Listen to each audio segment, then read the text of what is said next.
Éternel Dieu Tout-Puissant, merveilleux Maître, c'est avec beaucoup d'humilité que je viens devant ton trône de majesté te dire merci encore ce matin. Merci pour le réveil, Seigneur, parce que je ne mérite rien pour tes grâces. Tu m'as permis encore d'être debout ce matin parce que tu as affaire avec moi, Seigneur. Merci pour cette grâce que tu me donnes, de pouvoir faire ta volonté ce matin. Saint-Esprit, je t'élève, je t'honore, je t'adore. Viens, Esprit Saint, viens. Viens, viens, Esprit Saint, viens. Viens, Esprit Saint, viens. Oh, viens, Esprit Saint, viens. Oh, viens, Esprit Saint, viens. Come, Holy Spirit, come. Come, Holy Spirit, come. Oh, come, Holy Spirit, come. Oh, come, Holy Spirit, come.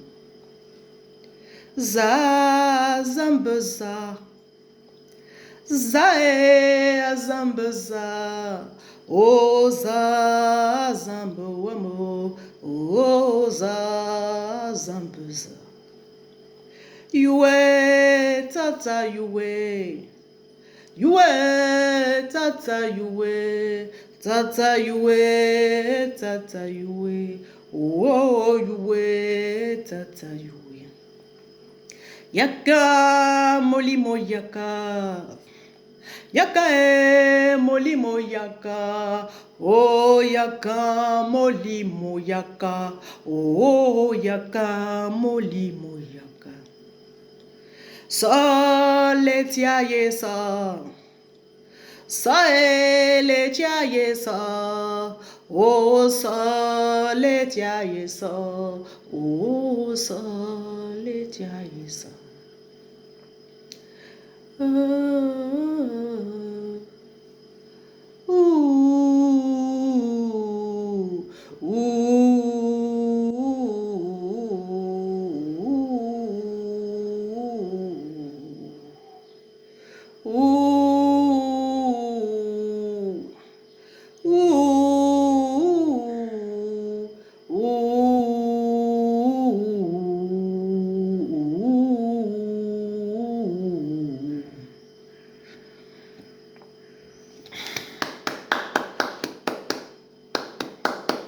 Merci Seigneur pour ta grâce.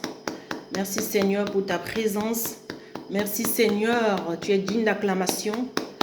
Tu es digne d'être élevé Père. Alléluia, tu es souverain.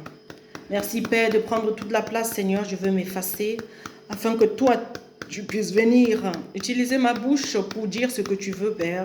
Parce que je suis un instrument dans ta bouche, je ne suis qu'une messagère. Alléluia, de bonnes nouvelles. Alléluia. Amen. La bonne nouvelle ce matin, c'est que le Seigneur, il vient te sortir de ton chaos. Il vient te sortir de ton mensonge. Il vient te sortir de ta manipulation. Il vient te sortir de ton désordre sexuel. Il vient te sortir de tes envies.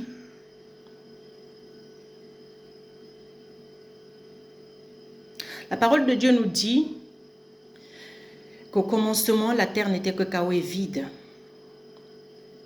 Et l'Esprit de Dieu planait sur la surface de l'abîme. Et Dieu dit que la lumière soit. Et la lumière fut. Dieu ne va pas apporter la lumière, c'est-à-dire sa parole ne sort pas pour rien. Dieu ne peut pas dire quelque chose sur une situation qui est déjà bonne. Dieu vient parce que ça ne va pas. Alléluia. Chaque fois que Dieu descend du ciel, c'est-à-dire il est esprit, quand il envoie une parole, c'est parce que l'être humain est en train de s'égarer et il est obligé de descendre. Il est obligé d'apporter une parole pour redresser, pour corriger la situation, pour guérir, pour, alléluia, aplanir le sentier afin que Jésus puisse passer dans notre vie. Amen. Donc, voilà, aujourd'hui, je vais parler de la convoitise. La convoitise, c'est aussi une sorte d'envie. envier la femme de l'autre, convoiter la femme de l'autre, envier la maison du voisin, vouloir à tout prix ressembler à quelqu'un d'autre parce qu'on ne connaît pas sa valeur, parce qu'on ne prend pas du temps pour découvrir les dons et les talents qui sont en nous. On aimerait ressembler à l'autre, alors que l'autre, là, n'est pas tout ce que tu penses. L'apparence, elle est trompeuse. Alléluia, Saint-Esprit, je te laisse. Arabashi karokorobo shindaria karabase. Arabashi korobo shikaria karabasandaria karabale. Arabashi korobo shikaria karabase. Abba Père. Abba Père, c'est le Saint-Esprit qui crie Abba Père. Abba, c'est notre Père qui est aux cieux. Que ton nom soit sanctifié. Que ton règne vienne. Que ta volonté soit faite sur la terre. Que je suis comme au ciel. Parce qu'au ciel, alléluia, on t'adore. Au ciel, tu es entouré des 24 vieillards. Alléluia. Qui te rendent gloire et qui te disent Saint, Saint, Saint est le Seigneur. Alléluia. Donc que ta volonté, que moi, je puisse faire et tous ceux qui écoutent cette prédication ce matin puissent te donner gloire et honneur. Alléluia. Que ta volonté soit faite sur la terre comme elle est faite au ciel. Nous sommes créés seulement pour adorer Dieu. Il nous a créés pour sa gloire, pour lui donner cette gloire, pour l'adorer, pour accepter toutes les situations difficiles et utiliser ça pour l'adorer au lieu de voir que ce sont des oppositions. Dans chaque opposition, il y a une opportunité pour voir Dieu agir, puissant, pour voir la puissance de résurrection de Jésus dans chaque situation chaotique. Alléluia, que ta volonté soit faite sur la terre comme au ciel. Donne-nous le pain de ce jour, pardonne-nous nos offenses, comme nous pardonnons aussi à ceux qui nous ont offensés. Et ne nous soumets pas à la tentation, mais délivre-nous du mal, car c'est à toi qu'appartiennent le règne, la puissance et la gloire pour des siècles et des siècles. Amen. Merci Seigneur. Aujourd'hui, je vais parler de la convoitise. Sans plus tarder, je vais aller dans le livre de 1 Samuel 12, versets 1 à 12. Alléluia. 1 Samuel 12, versets 1 à 12. Il y a beaucoup de personnes qui condamnent les autres alors que c'est eux-mêmes qui font la chose. C'est mieux de pointer l'autre. Oui, c'est la faute de l'autre, c'est à cause de toi que je suis comme ça. Oui, c'est toi qui fais la chose ici, c'est toi qui es menteur, c'est toi qui es manipulateur, c'est toi qui couches avec les petites filles au quartier, c'est toi qui trompes ta femme, c'est toujours vous là. C'est toi qui es homosexuel, on vous connaît. Pourtant, nous-mêmes qui disons ça, on n'est pas épargnés. Donc aujourd'hui là, il y a rien à faire. On doit se confronter nous-mêmes. On doit se regarder devant la glace et dire, toi là, apprends à fermer ta bouche. Apprends à fermer ta bouche sur la vie des autres et regarde-toi comment tu es aussi souillé. Regarde-toi comment tu es trempé dans le péché. Regarde-toi comment ta vie ne va pas et toi tu laisses ce que tu dois traiter dans ta vie et tu vas toujours dans la vie chercher les problèmes vers l'autre. Tu vas toujours accuser l'autre. Alléluia. Alléluia. Tu as tout ce que tu as, même les biens, même tout le monde est venu sur la terre avec quelque chose. Tout le monde a des dons et des talents. Mais il y a des gens que malgré ces dons et ces talents, les dons ne sont pas toujours matériels. Hein. C'est spirituel. Chaque personne est venue ici nue. Mais la nudité, là, ça ne veut pas dire que Dieu ne t'a pas mis quelque chose. Dieu est esprit. Il met les bénédictions spirituelles. Les vraies bénédictions sont d'abord spirituelles. Si tu ne les as pas, si tu ne connais pas ta part, arrête de me jalouser. Arrête de jalouser ton frère. Arrête de vouloir prendre ce qui appartient à ton frère. Si tu ne connais pas ton Père qui est au ciel. Alléluia. Jésus-Christ, il est mort à la croix. Il a mis sa main comme ça. Il a écarté sa main pour accueillir le monde entier. Il est mort pour toi. Il est mort pour moi. Il est mort pour le monde. Donc si toi, tu ne veux pas aller vers Jésus, ce n'est pas la faute de l'autre. Si tu ne connais pas ton identité spirituelle et tu continues à faire les gaffes au quartier, à faire le désordre sexuel, à faire le désordre, ouais, tu veux toujours manipuler pour avoir l'argent, tu veux voler les terrains à gauche, à droite, tu veux tout faire pour te faire voir. Alléluia. Tout ce que tu fais, c'est pour te faire voir, pour que les gens disent que toi aussi tu es là. Te voilà. Te voilà si tu ne connais pas ton Père. Parce que Jésus-Christ, Dieu, c'est l'original, c'est ta vraie origine. Donc si tu ne le connais pas, ce n'est pas ma faute. Donc je viens aujourd'hui avec une parole, te dire de retourner à la maison. Retourne chez ton Père. Et retourne à Jésus. C'est lui qui t'a créé, te connaît. Personne ne peut t'aimer. Tout ce que tu accumules sur la terre, là, ça ne va pas t'aider. Toutes tes relations bizarres d'homosexualité, de viol et tout. Alléluia. D'impudicité, d'adultère. Ça ne va pas t'aider. Tu vois très bien qu'il y a toujours un vide. Tu vois très bien que tu n'es pas heureux. Tu vois très bien que tu n'es pas heureuse en faisant ça. Donc vraiment, je vais aller dans une parole aujourd'hui pour parler de quelqu'un qui est un serviteur de Dieu, qui a été choisi par Dieu, établi par Dieu pour être roi en Israël et qui se trouve aussi dans une situation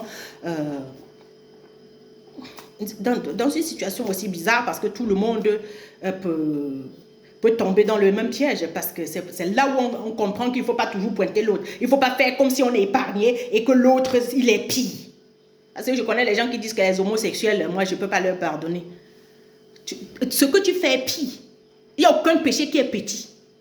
Il y a les gens qui disent, ouais, les femmes adultères, je ne peux pas leur pardonner. Toi qui dis ça là, tu n'as pas le pardon pour l'autre. Et tu es méchant. Tu crois que ton péché est peu. Tu convoites tout ce qui appartient à l'autre. Ton péché, il n'y a pas de petit péché. Péché égale péché.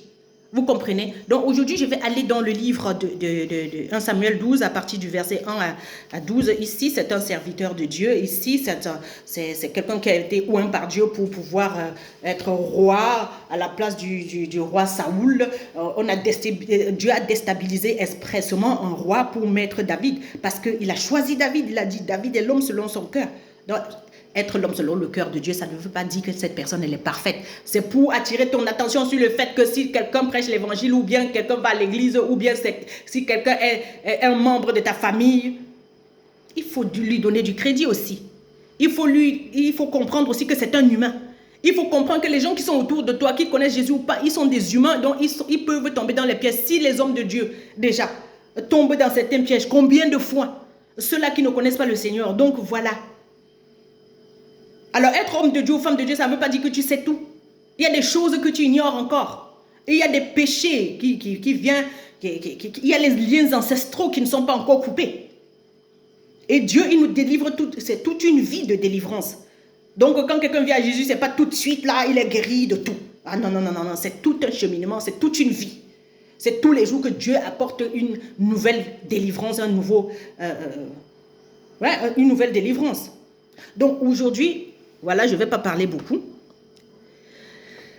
1 Samuel 12, verset 1 à 12. L'Éternel envoya Nathan chez David. Il vint dans le trouver et lui fit. Je lis pour la gloire de Dieu. Saint-Esprit, aide-moi. Je ne sais pas prêcher, s'il te plaît, Seigneur. Tu sais que je suis une enfant. Je ne sais pas. Je ne sais pas, je ne sais pas, je ne sais pas. Je ne sais pas. Ouh, je ne sais pas. S'il te plaît, Seigneur, aide-moi. Je ne sais pas. Viens prêcher l'évangile parce que je ne sais pas quoi donner au peuple. Tu me dis de me tenir là, mais je ne sais pas. Ah, je ne sais pas. Viens, viens, viens avec toute ta force. Viens avec l'évangile ce matin. Viens, viens prêcher avec efficacité afin que tout soit comme tu veux, Seigneur. Moi, non, non, je disparais. Toi, grandis en moi et fais ce que tu veux maintenant. Dans le nom puissant de notre Seigneur Jésus-Christ, j'appelle ton sang ici maintenant et sur la vie de tous ceux qui vont écouter ce message. Alléluia, j'appelle ton sang. Ah, le sang de Jésus. La présence du Saint-Esprit dans nos vies. Ici maintenant, au nom puissant de Jésus-Christ. L'Éternel. Parce qu'il faut prendre le passeport au Saint-Esprit pour aller se tenir, commencer à parler de Jésus. Jésus, c'est sa parole, donc il n'est pas n'importe qui pour que je commence à faire là. Donc il y a des principes, il y a le respect. Aujourd'hui, tout le monde fait n'importe quoi comme il veut, il n'y a plus de protocole. Chacun veut faire ce qu'il veut. Il n'y a pas de respect, rien. On ne respecte même pas la parole de Dieu. On ne respecte pas la présence du Seigneur. On ne respecte... Pardon, papa, je suis désolée. Je suis vraiment désolée, je te demande pardon. L'Éternel envoya Nathan vers David, il vint, dont le trouver, lui dit, il y avait dans une ville 2 hommes, l'un riche et l'autre pauvre. Le riche avait des brebis et des bœufs en très grand nombre. Le pauvre n'avait rien du tout, sauf une petite brebis qu'il avait achetée.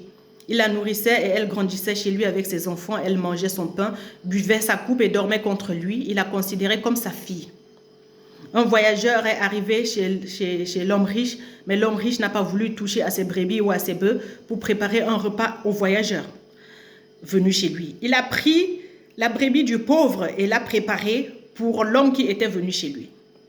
La colère de David s'enflamma violemment contre cet homme et il dit à Nathan, « L'Éternel est vivant, l'homme qui a fait cela mérite la mort. En outre, il remplacera les brebis par 4 autres. » Puisqu'il a commis cet acte et s'est montré sans pitié, Nathan déclara alors à David, « C'est toi qui es cet homme-là.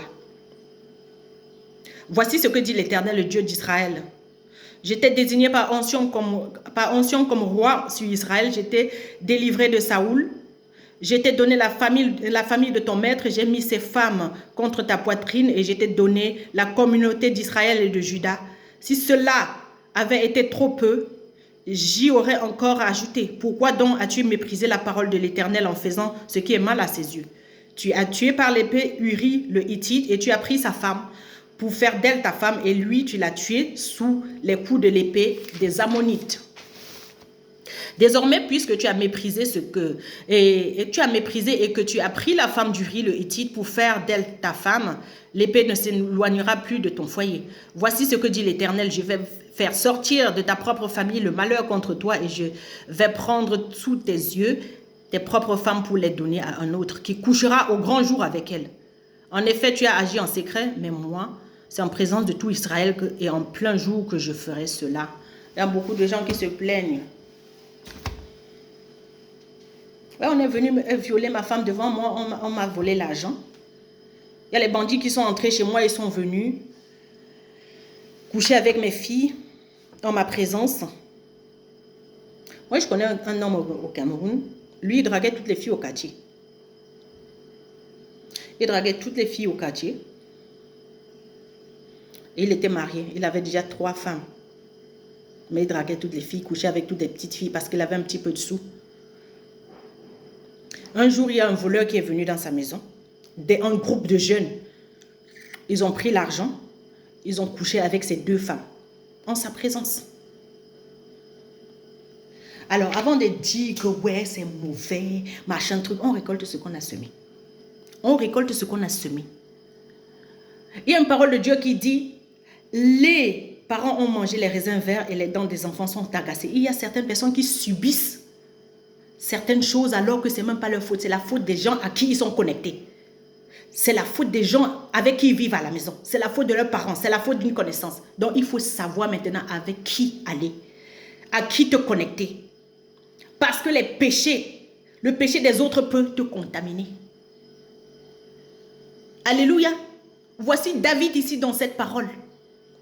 Qui est l'homme selon le cœur de Dieu. C'est Dieu qui l'a établi roi sur Israël. Et il est en train de faire le désordre, croyant que Dieu ne voit pas. Amen. Et Dieu va envoyer Nathan, le prophète, venir lui dire que David, voilà, tu as toutes les richesses, tu as tout à ta disposition. Je ne vois pas pourquoi tu vas laisser ce que tu as, ce qui t'appartient pour aller prendre, pour aller arracher aux pauvres la seule chose qu'il a. Et le plus souvent, on est comme ça. On utilise l'argent ou une influence, une position pour intimider l'autre, le pauvre, et lui enlever ce qu'il a. Mais on ne sait pas qu'il y a un plus grand que nous, qui est dans le ciel et il voit tout. La Bible dit que les yeux de l'Éternel parcourent la terre pour voir celui qui fait bien. Il ne trouve personne. La parole de Dieu dit car tous sont péchés, sont privés de la gloire de Dieu. Seul le sang de Jésus vient nous purifier de tout mal. Parce qu'en fait, ici, c'est un homme de Dieu, David, il est serviteur de Dieu, il est le prophète de l'Éternel. Il est le roi d'Israël, donc c'est lui-même qui devrait être le modèle, l'exemple de l'obéissance à la parole de Dieu. Là, il est ignorant à ce niveau parce qu'on ne sait pas tout. Moi qui suis assise là, je vous dis, je ne sais pas tout. Moi, je dis, même au Saint-Esprit, prêche l'évangile parce que je ne suis qu'une enfant. Il y a des choses qu'on ignore, mais on prend ça comme si ce n'était pas sérieux. Mais chez Dieu, c'est tellement sérieux. C'est mal. Dieu aime le pécheur, mais il n'aime pas le péché. Alléluia. Alors, nous tous, nous sommes nés dans le péché, conçus dans l'iniquité, mais Dieu veut que la vérité sorte dedans de nous. Ça, c'est le psaume 51, après la chute de David avec cet adultère et cette convoitise, ce meurtre, parce qu'il est allé jusqu'à tuer le mari de cette femme pour la prendre pour femme, alors qu'il en avait plusieurs. Dieu lui avait déjà donné beaucoup de femmes. Donc j'attire l'attention des gens qui ont déjà ce qu'ils ont. Ils ont leur propre bénédiction. Ils ne valorisent pas toujours ça. Ils vont toujours regarder la femme d'autrui.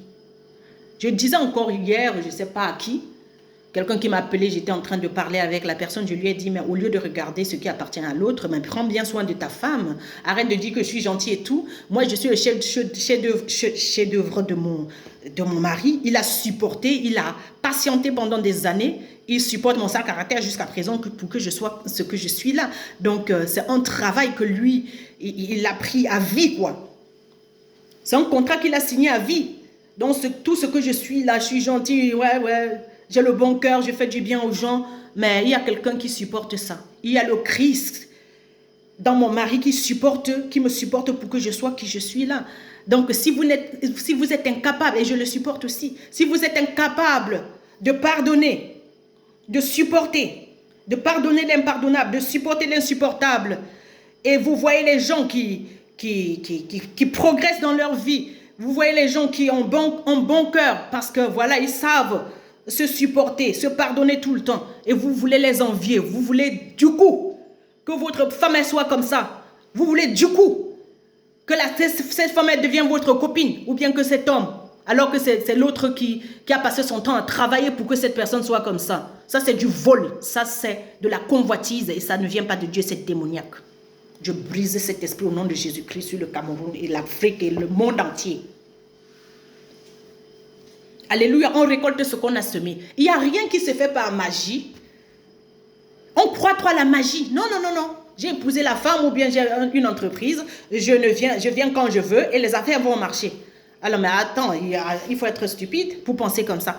Oui, j'ai une femme et puis moi, je ne sème rien dans la femme. Là, je l'engueule en longueur de journée. Je ne la traite pas bien, je ne prends pas soin d'elle. Et puis, voilà.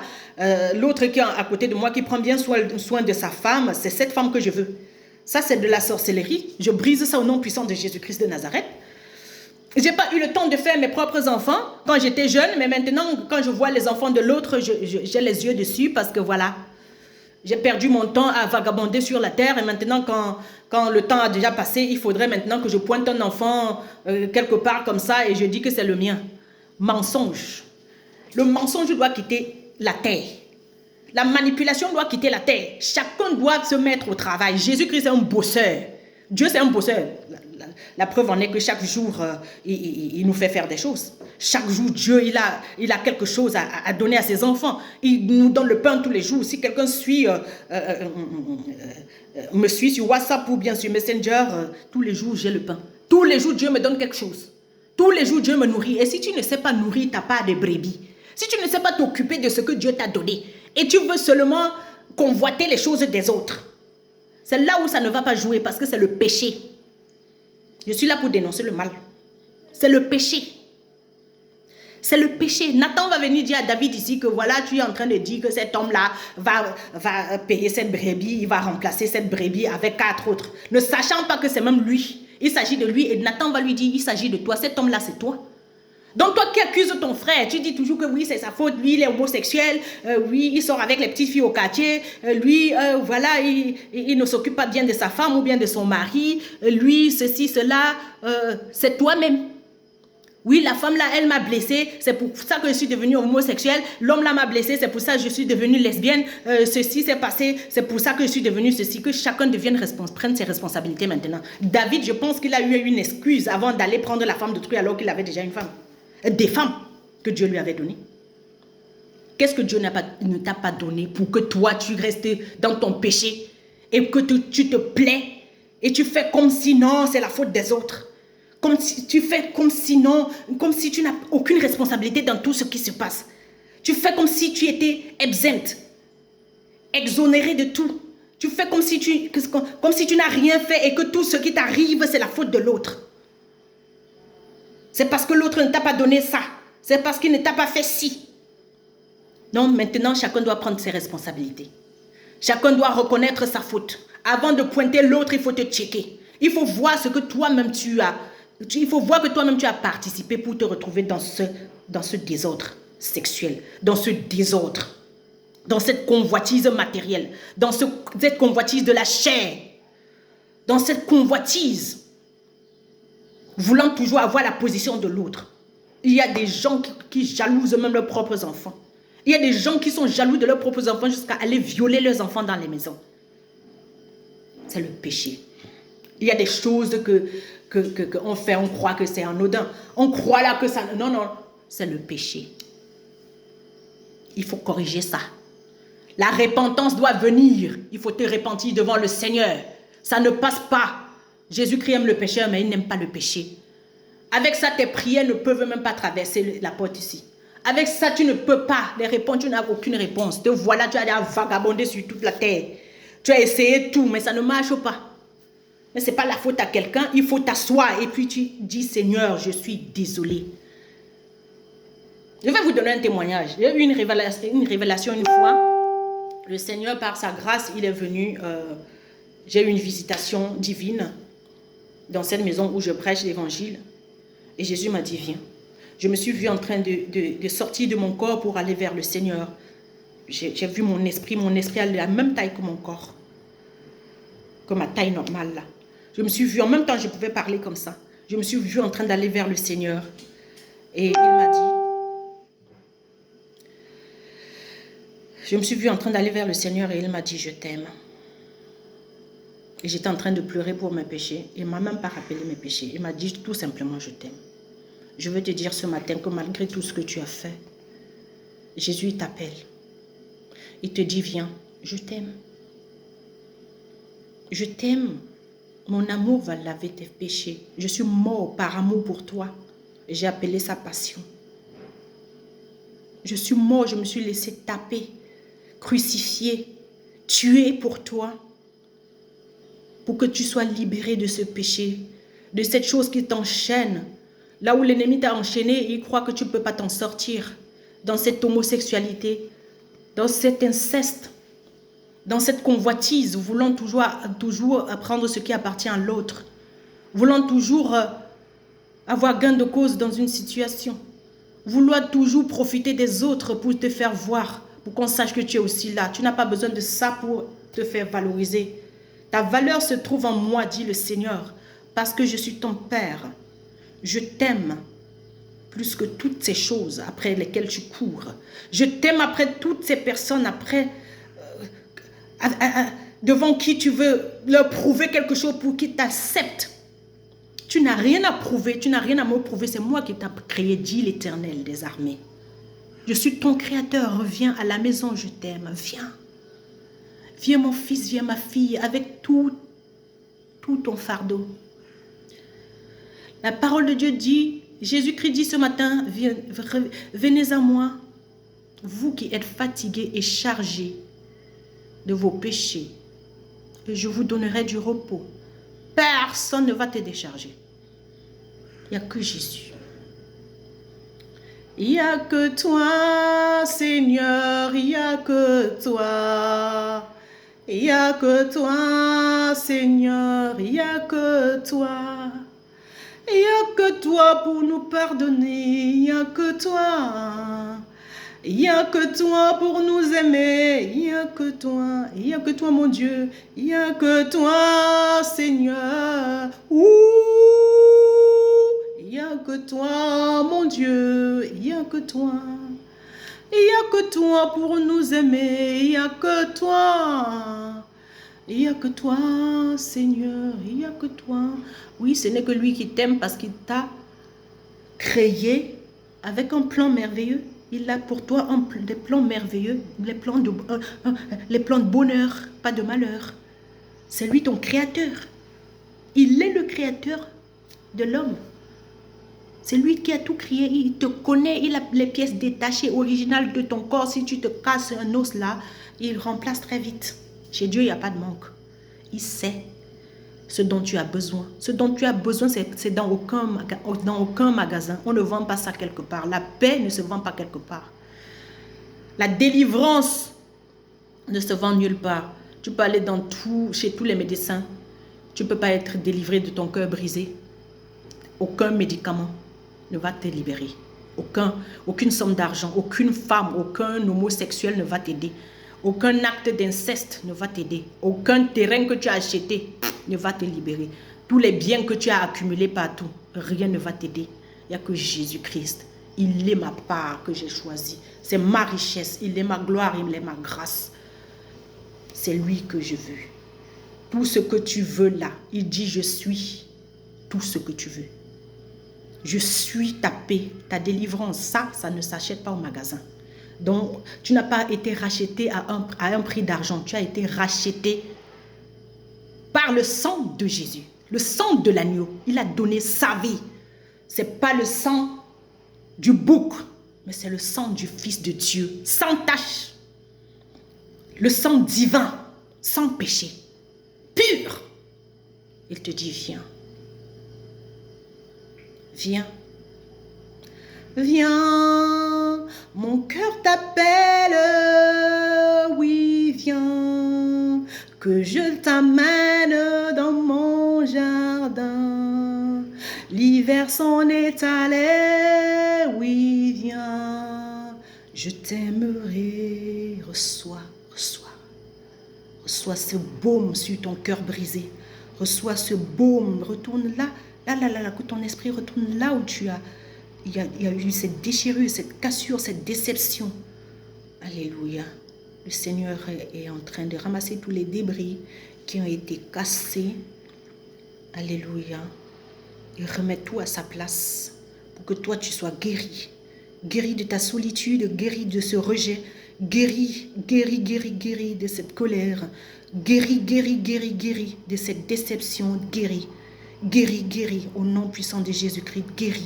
Guéris maintenant de ce manque d'estime de toi-même. Guéris maintenant. Alléluia. Seigneur, il est là ce matin. Prends ce baume, prends, c'est pour toi. Alléluia. Alléluia. Ça ne se trouve dans aucun magasin. C'est Jésus-Christ qui fait. Par la puissance du Saint-Esprit. Guéris tout ce qui a été enterré dans ta vie. Là où l'ennemi a dit que tu ne peux pas t'en sortir. Maintenant, j'appelle l'esprit de résurrection. Que tout reprenne vie. Ouh! Dans ta vie, dans le nom puissant de Jésus, que tout reprenne vie. Alléluia, je prophétise sur les ossements desséchés dans ta vie. Là où tout a été déjà sec. Et qu'il n'y a aucune parole de Dieu qui est passée dans ta vie. Où il n'y a aucun espoir. Maintenant, le Seigneur dit, vis. Reprends vie. Vis. Là où tu as dit que c'est fini. Maintenant, vis. Sors de ton tombeau. Sors maintenant dans le nom puissant de Jésus-Christ. Sors. Là où les autres sont allés t'enfermer. Mais sors, mon frère, ma soeur. Sors de là. De cet inceste. Sors. Alléluia. De cette homosexualité. Mais sors. De l'adultère. Mais sors.